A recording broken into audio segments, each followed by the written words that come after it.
All right. Perfect.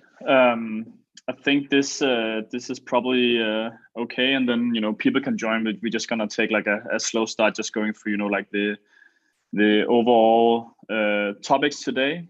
Today we're gonna be talking about the DAI stablecoin system.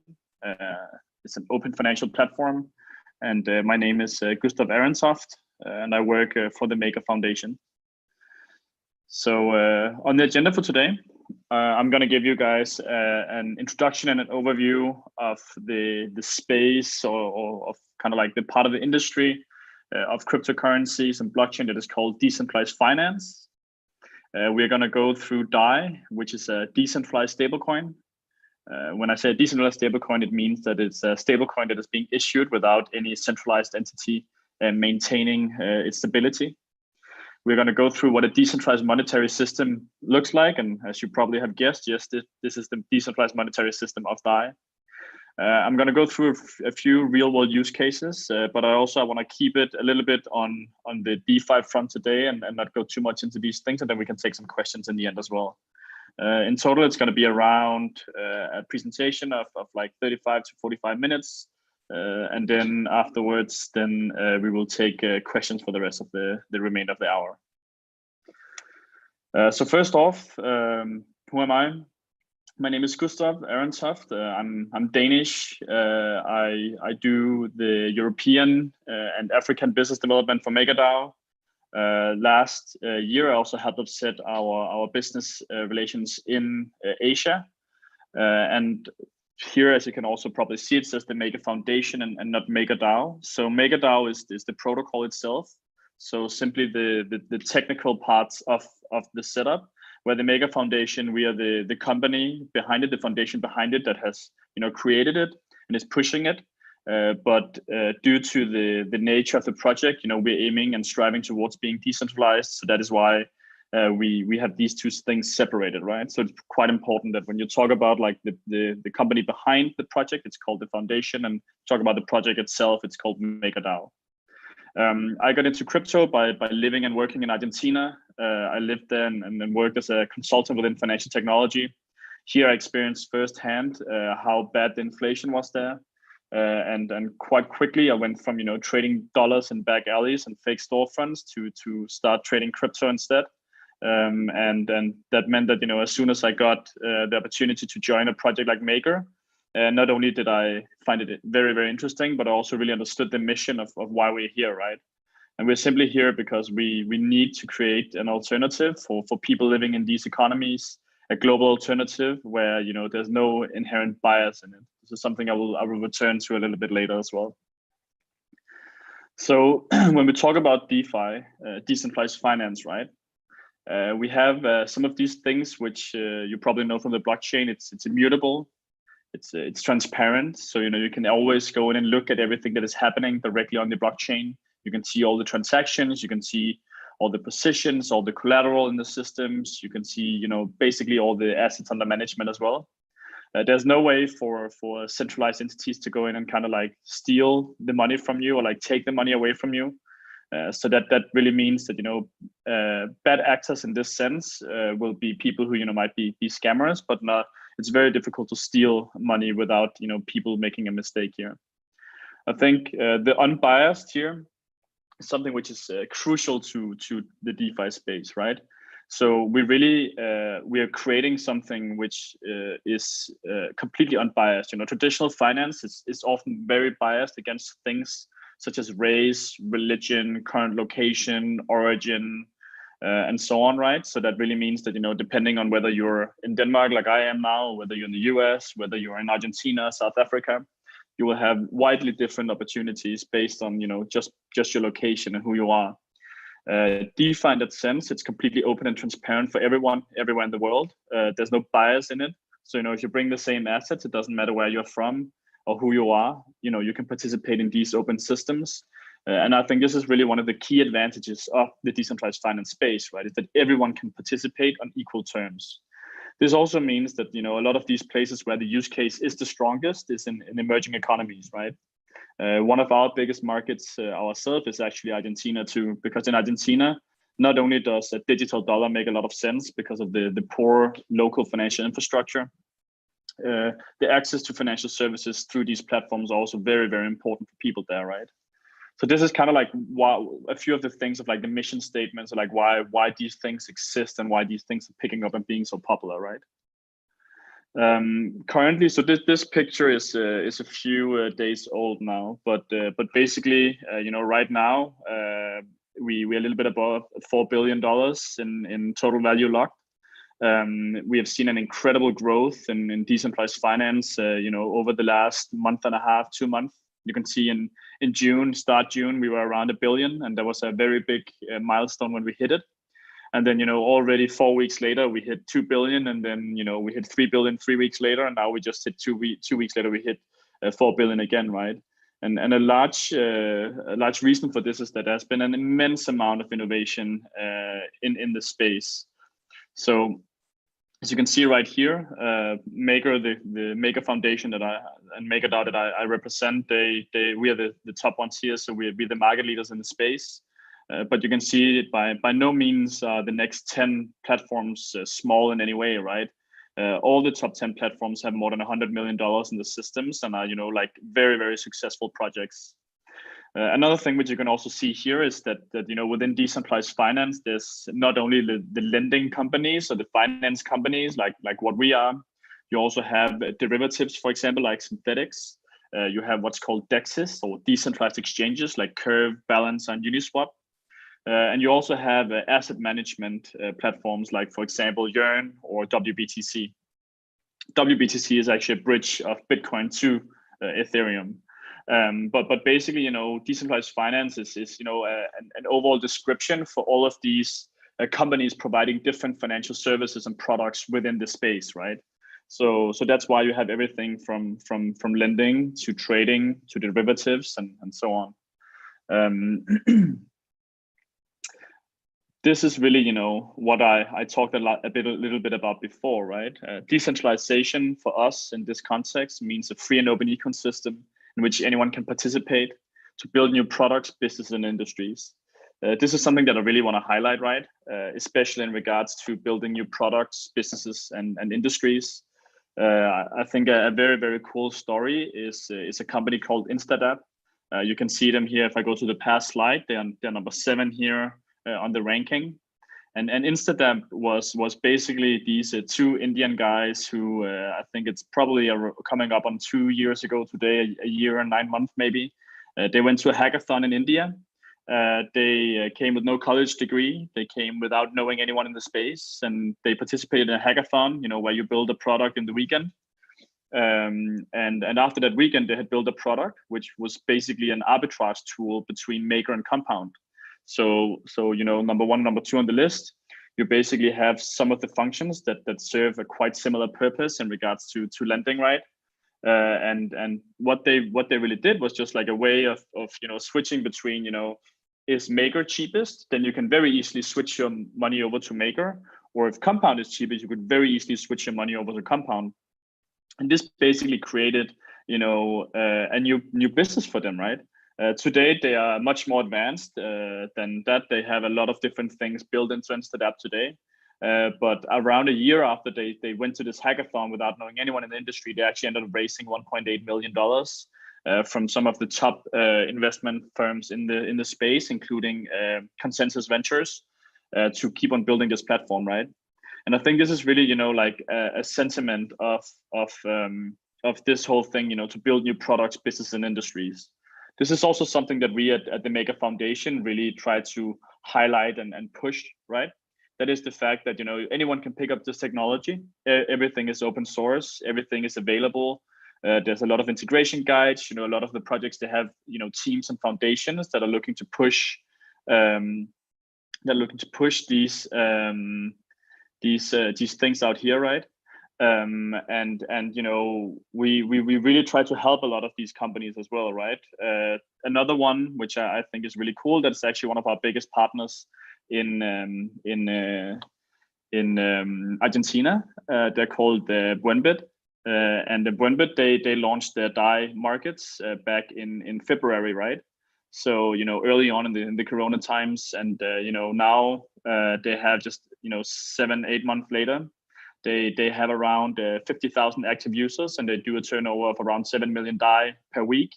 And that is simply because they took this technology that we had built, and they used it to build a new product, a new business in an emerging industry.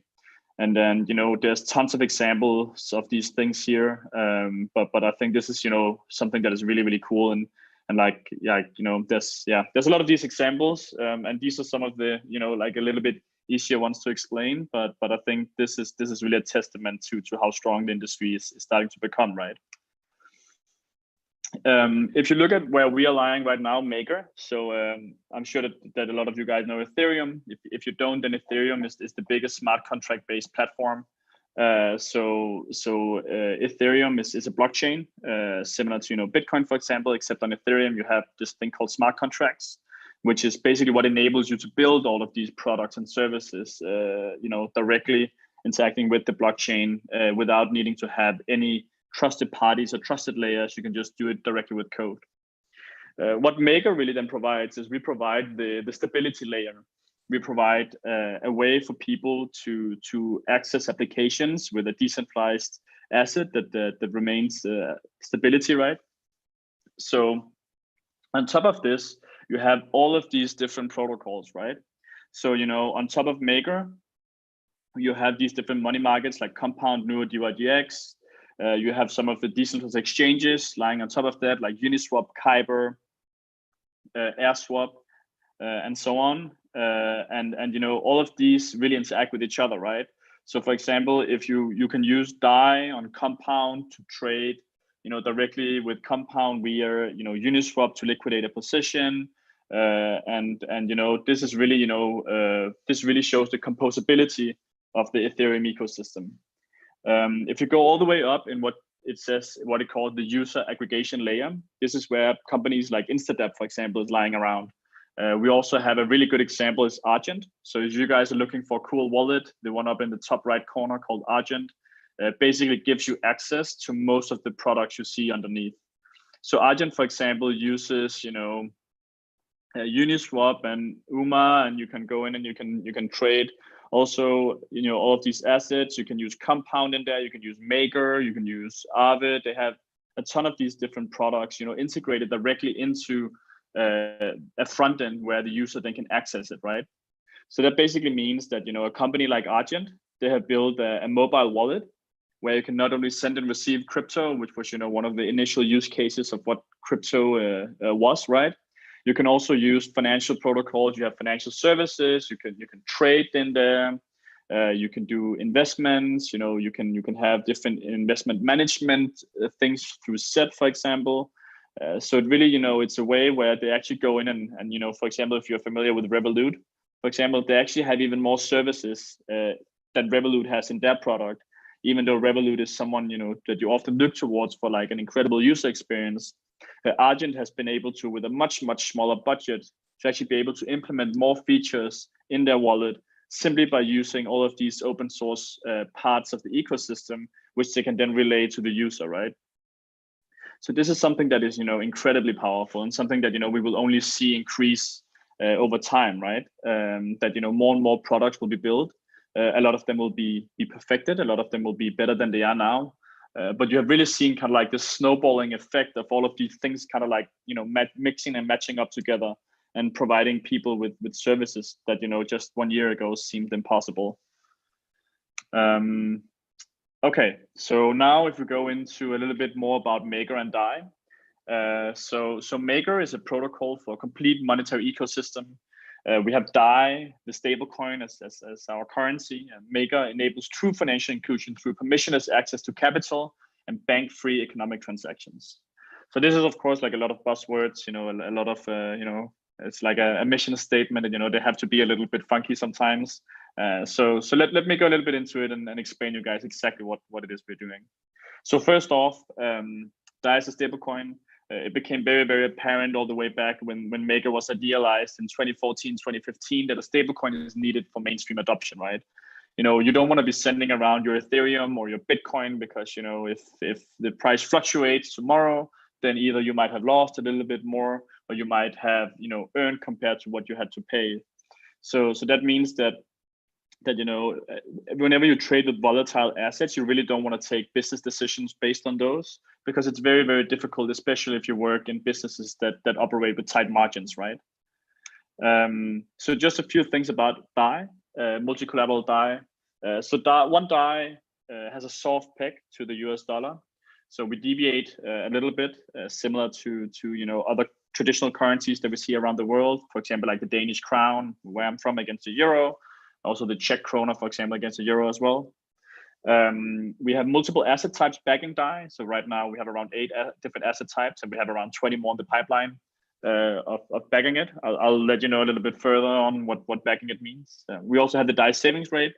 The DAI savings rate is our deposit rate. So it's an interest rate that we offer on people holding DAI. DAI is really something that we're looking to expand beyond crypto. So a lot of the other people working in DeFi, they're very focused only on working with crypto assets and these very liquid and transparent things. But we're really trying to open it up and actually start providing financial services to normal people and normal businesses who doesn't necessarily have Ethereum or Bitcoin. DAI is completely open and transparent. You can at any given moment go in and look at for example, daistats.com, which really shows the entire overview of what DAI is at the moment, how it's collateralized, what it looks like, and what the current prices are and everything. We also are one of the first projects who had a fully DAO-based governance when DAI launched back in 2017. To this day, we have a very, very comprehensive governance system. So basically, all the decisions gets taken on the blockchain in this decentralized community of people voting and discussing, and we have weekly governance calls and so on to facilitate this. And I'll talk about that a little bit later as well. And then what we're really looking to do here is to bring scalability to DeFi, right? As you probably have seen, DeFi has been scaling quite a bit lately. We almost hit $4 billion in assets over the last couple of months. But moving forward, $4 billion is a big achievement, but it's still like a small feat compared to traditional finance, where we really want to go in and start using this technology to bring transparency to traditional finance, to all of these things that in the past have been so closed off and excluded to only the top 1% of the world, and only the people with the secret knowledge and the secret tips. We want to bring transparency to these things. Okay, so very basic. How does the DAI stablecoin system work? So whenever DAI is created, you need to basically borrow DAI through locking up collateral. So the moment of creation in DAI is when you lock up, for example, Ethereum, and you then basically borrow DAI against Ethereum. You can kind of like make a comparison to back when we had the gold standard. Back when for every dollar that was issued, you actually had a dollar worth of gold in the bank. Instead, we go through a completely over-collateralized system. So we have a system where the goal of the system is to never have under-collateralized DAI. So that means for every DAI in circulation, there's an excess of collateral. We only work with over-collateralized. We call them vaults currently. For you to be able to retrieve your collateral again, you then need to repay your loan or your DAI, and then plus a fee depending on the asset. We actually have some assets right now that we have 0% fees on, but you basically need to repay your position, right?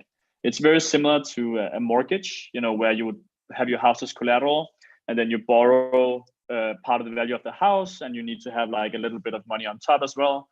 So the bank knows that, worst case, they can sell off the house if something happens. And this is the same thing that we do here. If the collateral drops a lot in value, or you go too close to your liquidation threshold, which depends on the collateral type, then we will sell off your position in an auction. So this is the core monetary components in DAI. What I just explained to you right now, that is the left side of the equation here, the money supply, where we have collateral coming into the system. The brown little thing you see out there is our, a drawing of a smart contract. I don't really know how a smart contract is supposed to look like. But basically, you put in collateral, you print DAI against it. The collateral and risk parameters of how you can do this is based on this risk governance we have from the Maker token holders. So the Maker token is our other token. The Maker token is a top 25-ish token with a current market cap of around $600 million. So that is what is governing the system. And the mega token's primary function here is actually to make sure that DAI is at the USD target price of $1, right? So the main goal for the mega token holders is to have a stable DAI, because that is what all of our partners needs for their businesses. And then, they get rewarded in the fees that gets paid back in the system. I'll touch upon that on the next slide again. And then you can see on the right side, we then have the money demand. The DAI demand comes a lot from emerging economies, emerging markets, where, as you can imagine, the money supply in this case comes often from more developed countries where there's a lot of collateral available. DAI then, serves with, the different use cases that the currencies normally serve. So it's a unit of account because it's pegged to the dollar. It's a medium of exchange. You can send it out anywhere in the world without having any intermediaries between you guys. And that's also why that we are so popular in Argentina, for example, where there's a lot of capital controls, restrictions, and so on. So it's used for remittances. We also starting to do different microfinance loans around the world. This is also really great with DAI. But right now, we simply have so many different use cases around, and I'll touch upon that a little bit later as well.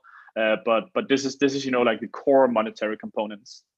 If we then look at the monetary system itself, right, the way that we really balance these things here, that is that we have the collateral coming in on the left side, and this can be a lot of different things. Currently, it's still mostly crypto collateral, but we're in the process, or the community is in the process of onboarding traditional collateral types, such as for example, invoices, mortgages, real estate, and other types of security tokens and securitized assets, so that we eventually will be able to have a very, very broad portfolio of assets backing DAI. You then put in collateral, you mint DAI. For this privilege, you pay a stability fee. And then before Corona, we used to distribute quite a big portion of this stability fee out in what we call the DAI savings rate, which was basically a deposit rate. However, since Corona hit, we have actually been in the need of much more DAI than we've been able to print against assets we have. So that means that if DAI is slightly above the peg, then it's difficult for us to have a savings rate, because that will only make it more attractive to hold DAI, and we actually want DAI to come down a little bit. So when you look at this system here, right, you're probably thinking, but how does DAI then keep its peg, right? I mean, if you have all of these different components here, how does this soft peg then works, right? And the big thing here is that whenever you open a vault, DAI is always valued at $1. So that means it doesn't matter what DAI trades at in the market. If DAI trades at 1.1 in the market, for example, you actually have an incentive to put in collateral in a vault, mint DAI, and then sell it directly in the market, because then you will score an instant 10% arbitrage. And then when the peg then comes back down, you can then buy DAI from the market at the discount compared to what you sold it to, and then repay your position, and then you made a successful arbitrage. The same thing if you have a position open and you see DAI trading at, let's say, 99 cents on the dollar in the market, then you can actually go out and you can purchase DAI at a discount and repay your position, because your position DAI will still be valued at $1. So that actually means that you will close your position at a discount. Of course, the greater the deviation from the $1 is, the bigger the arbitrage opportunity is. So this is kind of like the main stabilizing mechanisms in the system. What we have seen here during the Corona times is that with us having a lot of heavily correlated collateral, these stabilizing mechanisms often could be stronger.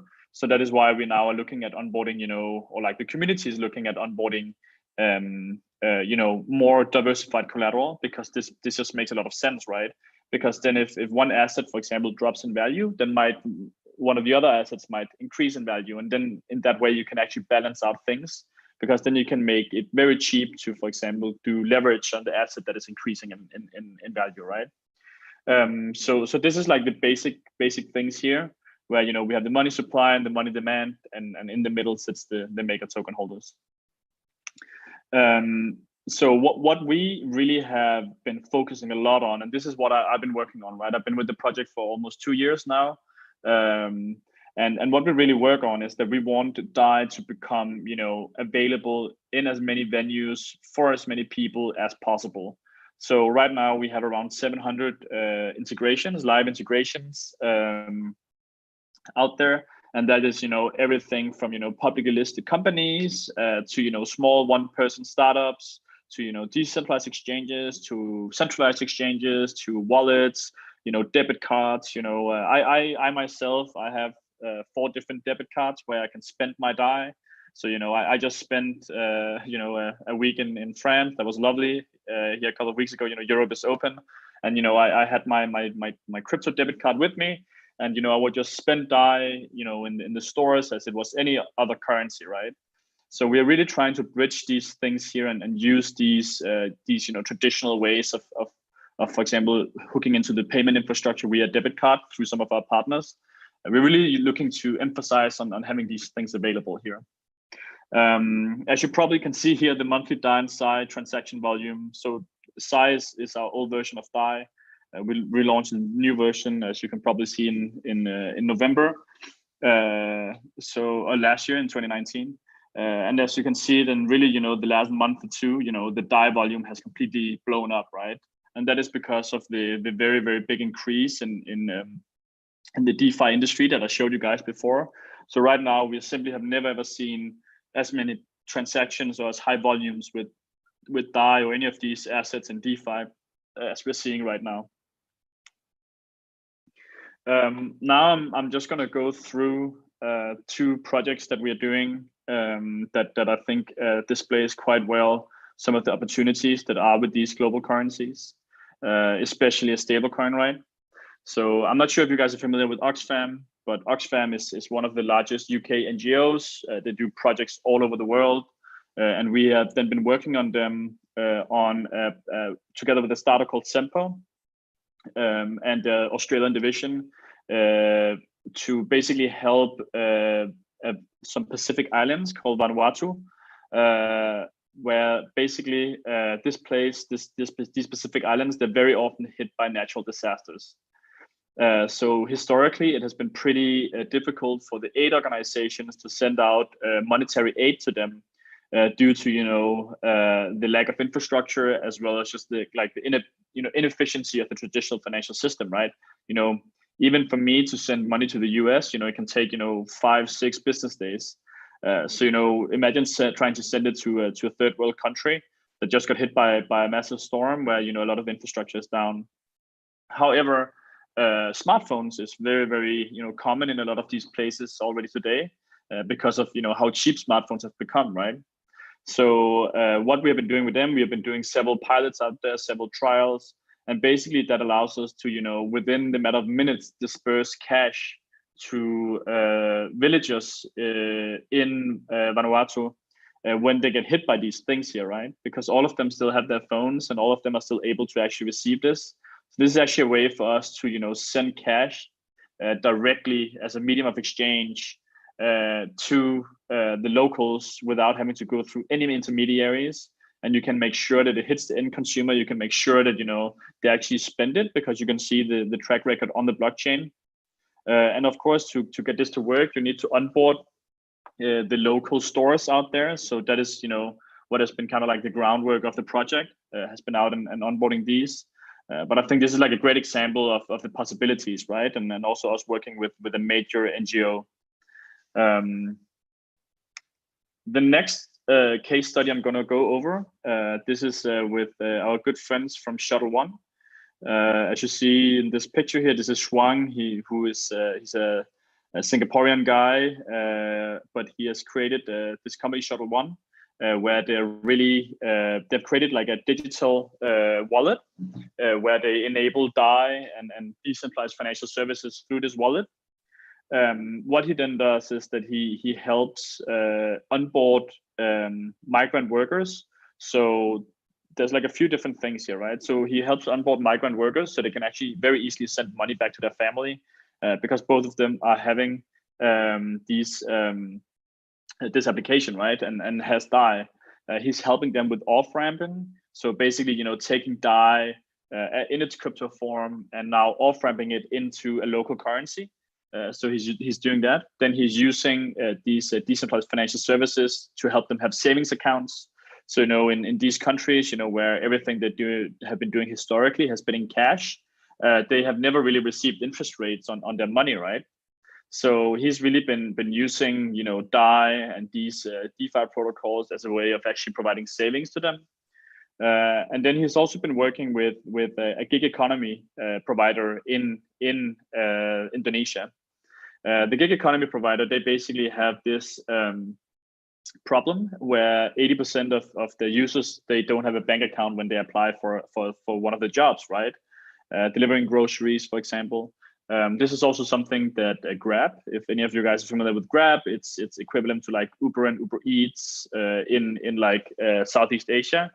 That they have publicly stated that they have onboarded more than 2 million people into bank accounts, because if not, they were not able to pay them, right?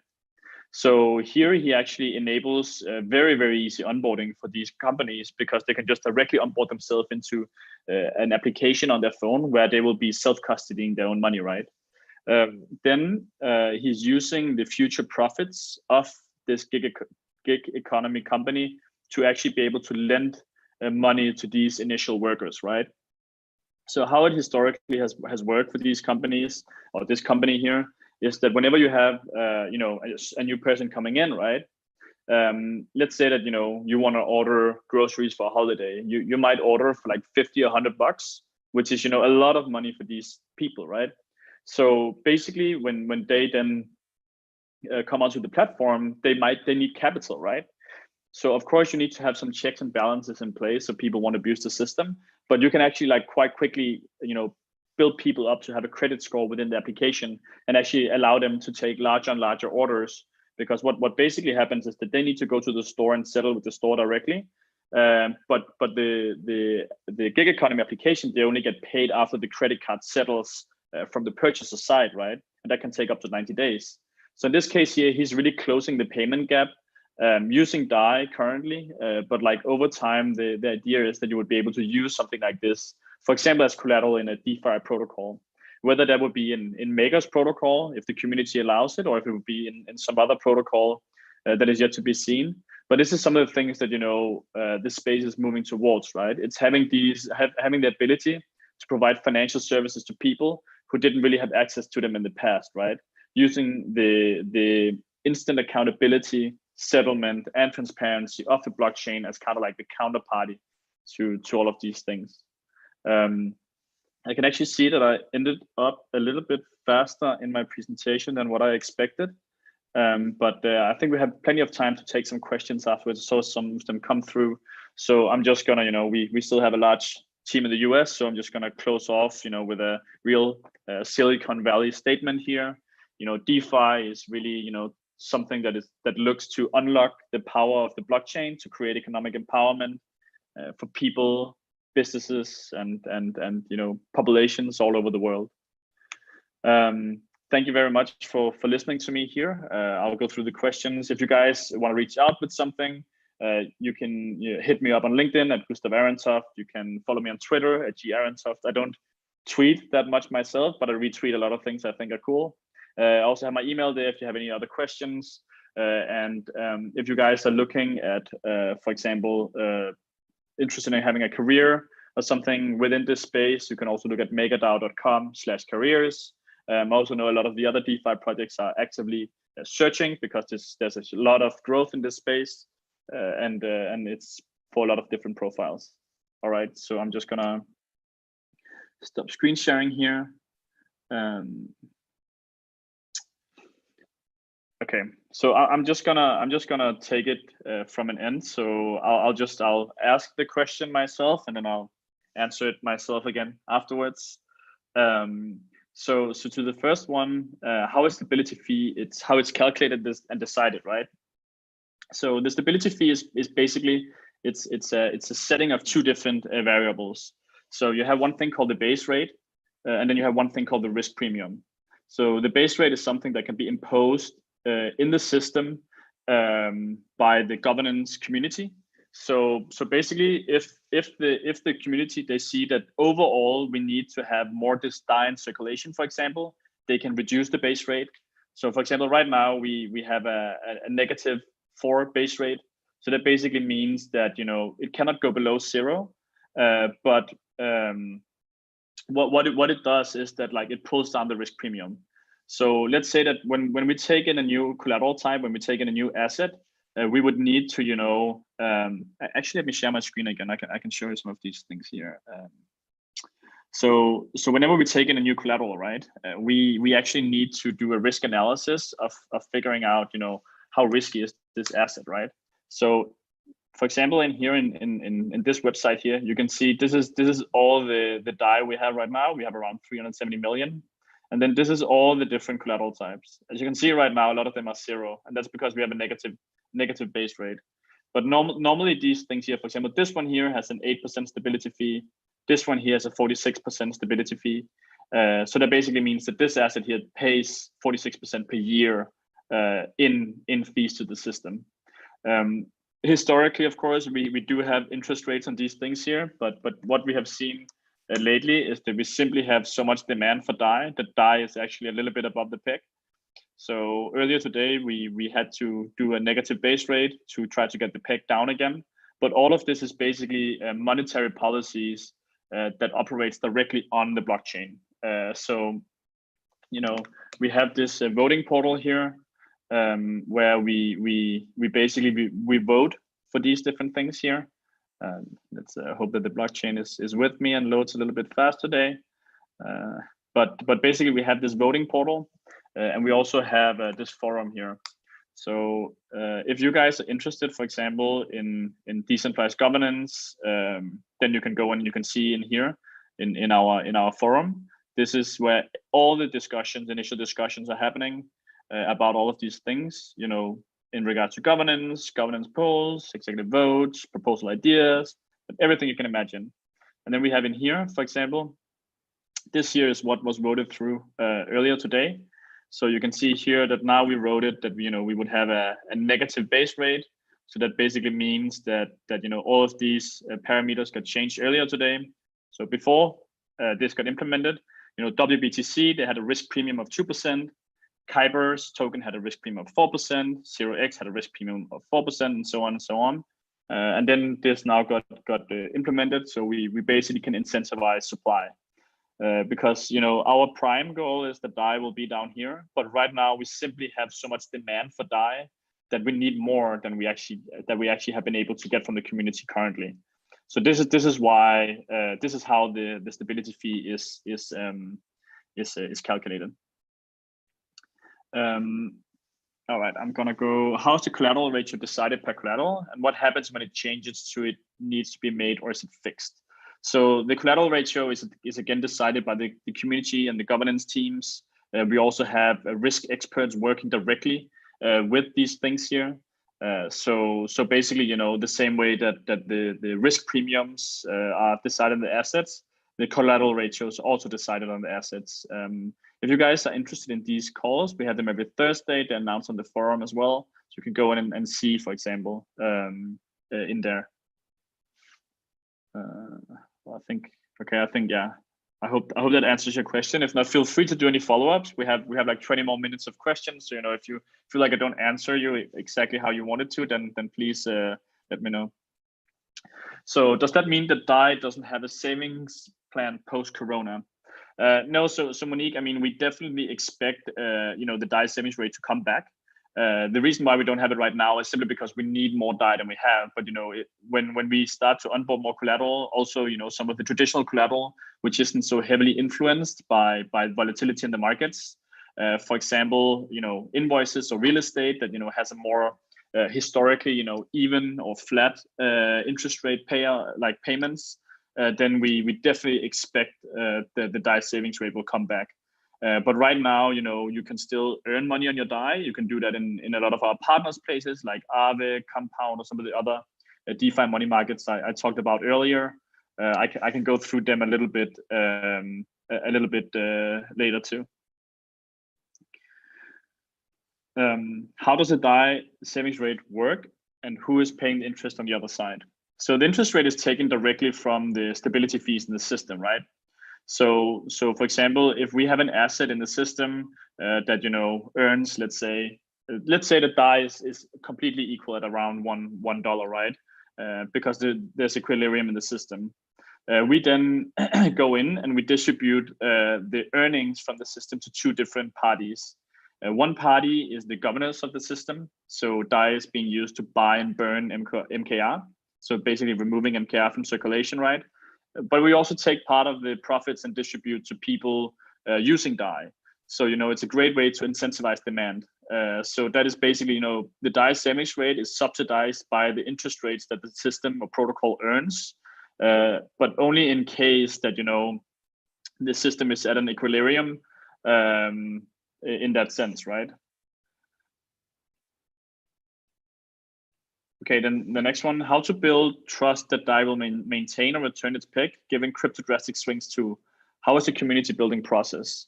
Okay, so first off, so DAI maintains a peg through this completely open and transparent system, right? I mean, anyone can go in and verify anything that goes on the protocol, in the platform, all the votes, the markets, everything on that front, right? The way that people can have trust, like how we have built trust in it is because we have been around for a long time as well. We have managed to maintain a soft peg since 2017. The system has been proved that it works. Of course, we have had some rocky roads. For example, when March 12th crash happened, where like Corona completely fucked up the markets. We had some swings out there too. But one of the big things here as well is that not only does the Maker token work as the governance token in the system and the token that reaps some of the profits, it also works as the insurance of the system. So in case that, for example, you have collateral that would default, or collateral that would drop so dramatically that we couldn't manage to get a good enough price for it to cover the debt in the positions, then we actually need to mint new MKR to make up for the difference. And this actually happened. This happened around March 12th because there was an issue with some of the auctions. So we actually had to mint MKR, so print new MKR, and MKR of course took a hit. But again, it showed that the system in that sense actually is insured by the value of the Maker token behind it.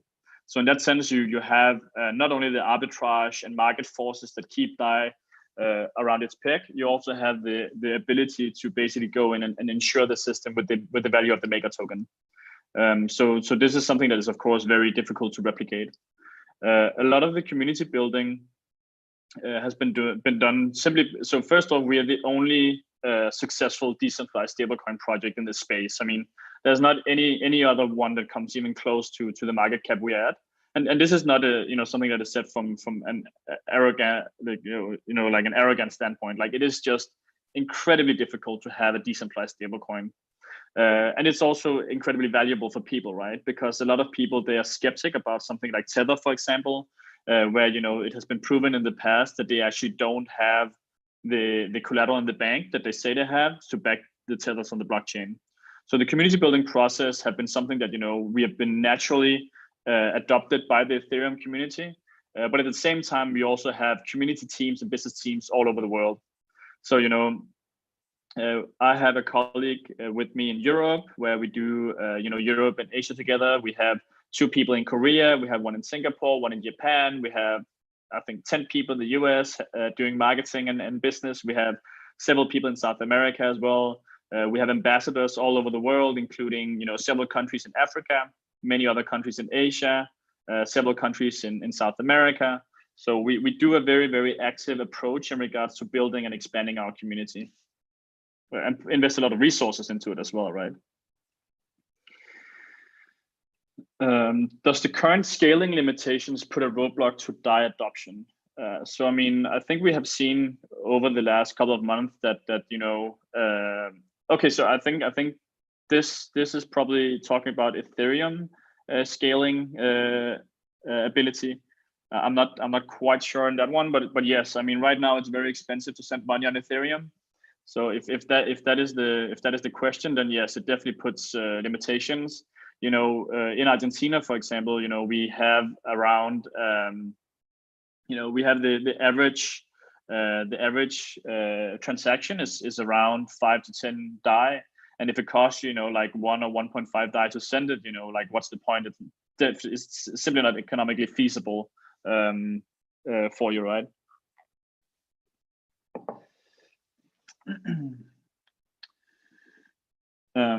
What are my thoughts on on-chain credit score and under-collateralized loan/credit? I think it's definitely something that can be done eventually. However, I mean, right now it seems like very, very far away. I mean, I know how difficult some of these real-world assets are. It's just so difficult to figure out how to deal with like liquidations, for example. Like how would you deal with a liquidation of an on-chain credit score? Then you would need someone who would want to go in and purchase this person's bad credit, and that also just puts up for like a pretty peculiar situation, right? Because then you would almost become like an incasso company or something that you would have to have people come out and like demand their money back from people. I'm not saying that it's not possible, but I think it's definitely something that is a little bit tricky right now. But if someone came up with a solution that could do it in a meaningful way, I know that people have been trying to do it. Actually, there's like some projects out there. I can't remember them right now because I never really looked too much into it. But yeah, I think it's possible, but it's also it's tricky. Yeah.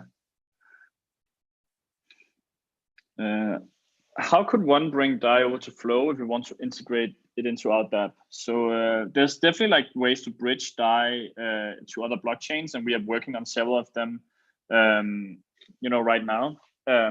So like Flow, I think is still at a very early stage with these things here. I think there's still like some infrastructure and like some things that they're focusing on, but like over time, we want to be blockchain agnostic, right? We've already seen, some very, very cool attempts of like bringing, for example, Bitcoin and so things like that to, Ethereum. So for example, like Ren virtual machine, like with Ren BTC. I also want to highlight Herdius. There's also more centralized setups, like for example, XDAI made with POA, proof of authority, which is a centralized validator bridge. So there's like definitely different opportunities, and we're looking at getting DAI as many places as possible. So like hopefully eventually we will have DAI on Flow as well.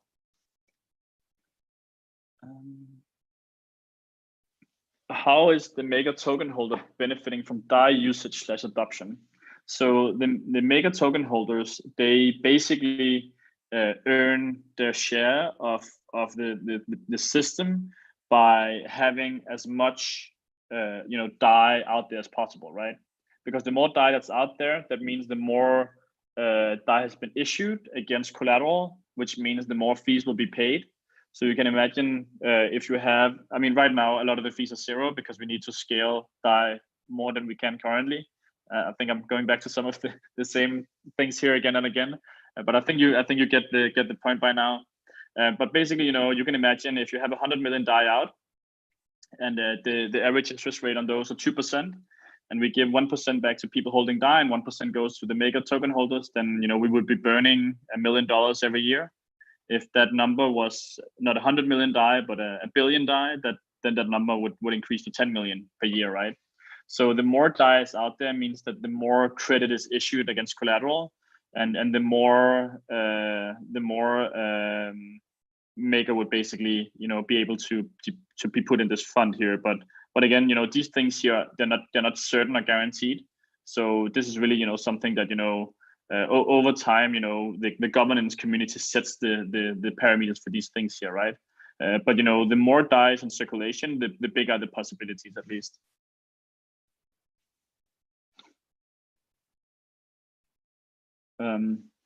What are your thoughts on insurance funds covering potential loss on vaults/black swan events? I mean, I think that the Maker token serves as this purpose, right? And I also know that we have there's been some discussion on the forums about how to deal with these things here. So like in regards to like an insurance fund, I think, that could also work. We also have seen, smart contract based insurance funds like Nexus Mutual. They serve a little bit of a different purpose in regards to, for example, if you get hacked. But I think you could apply the same principles to for example, a black swan event. Yeah, I think you could apply the same principles to that.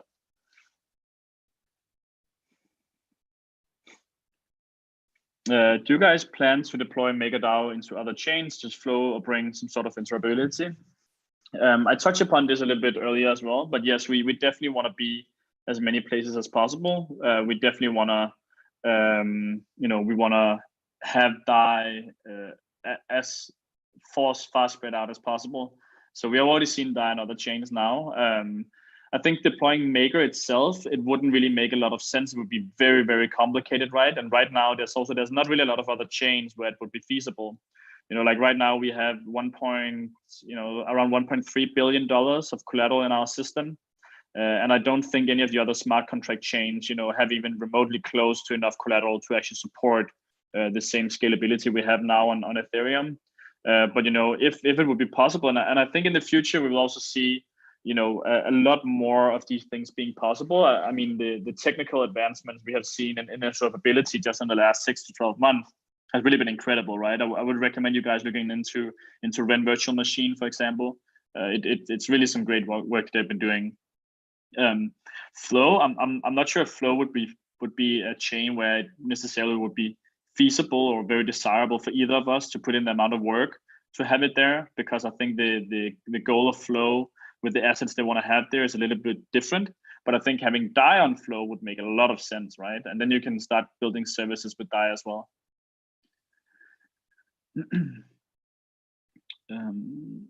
How does the community control against hostile takeovers? So yeah, that is a good question. So we have a few different things in place here.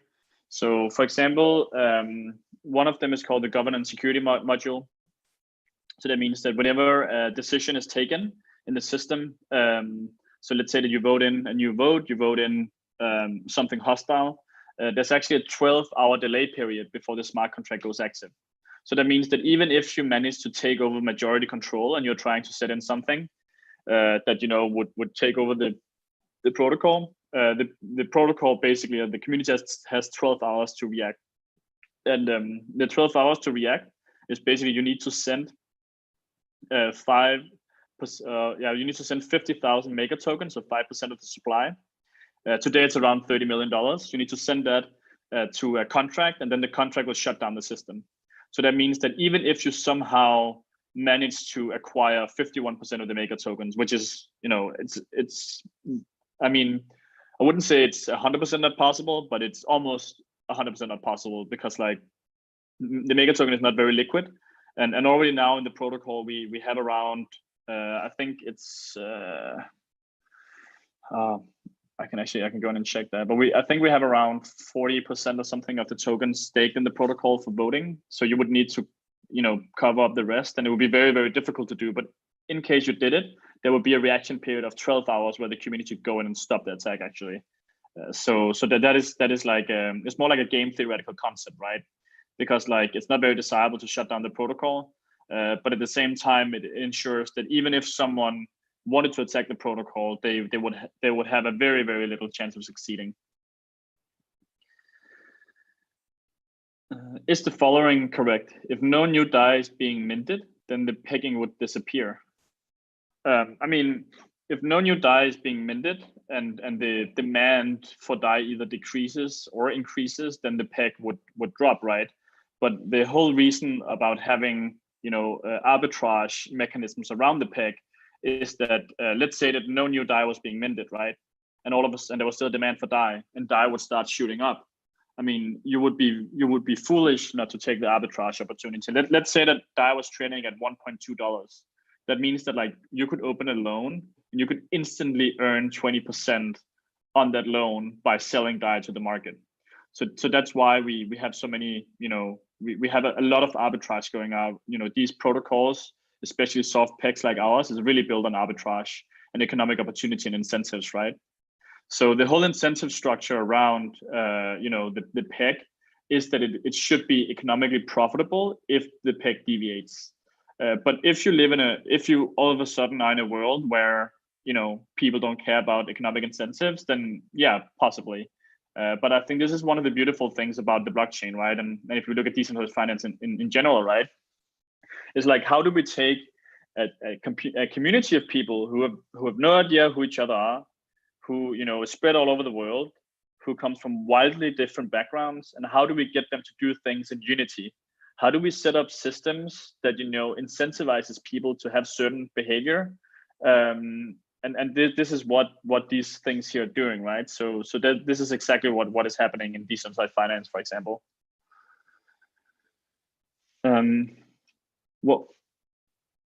What type of assets are suitable to act as collateral and what isn't? How do you auction these off for fairly illiquid assets?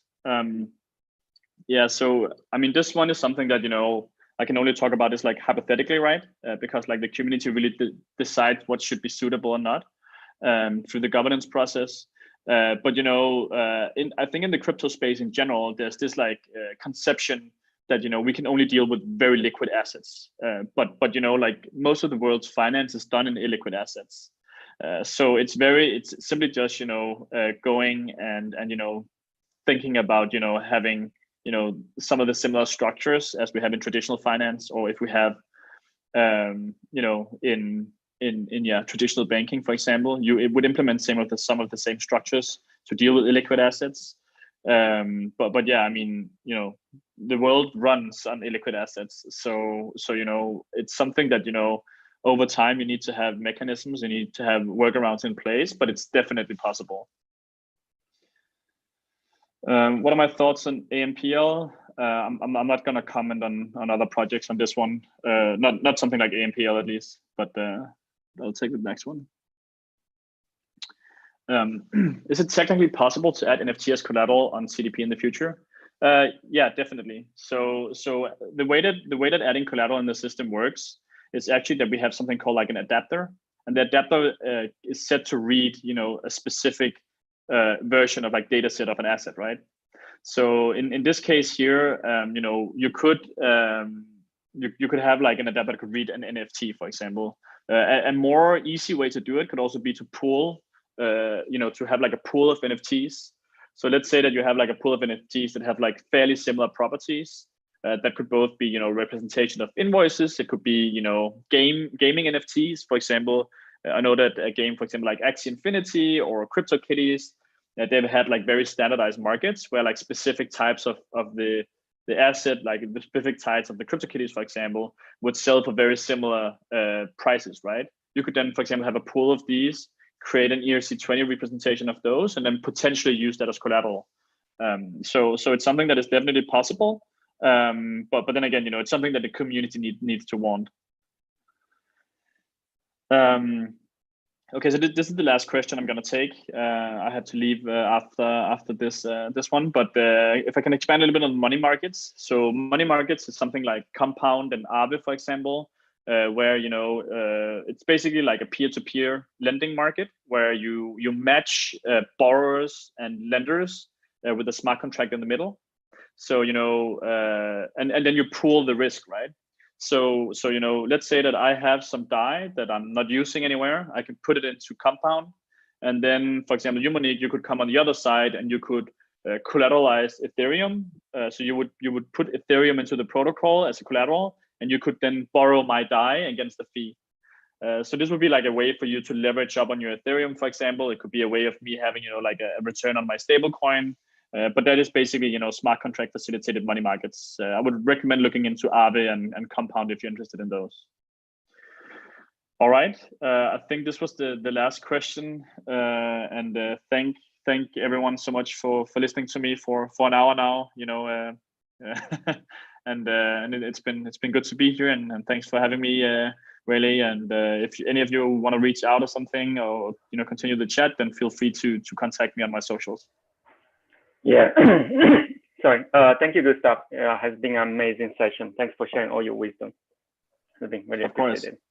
All right. Yeah. Have a good one, guys. Bye.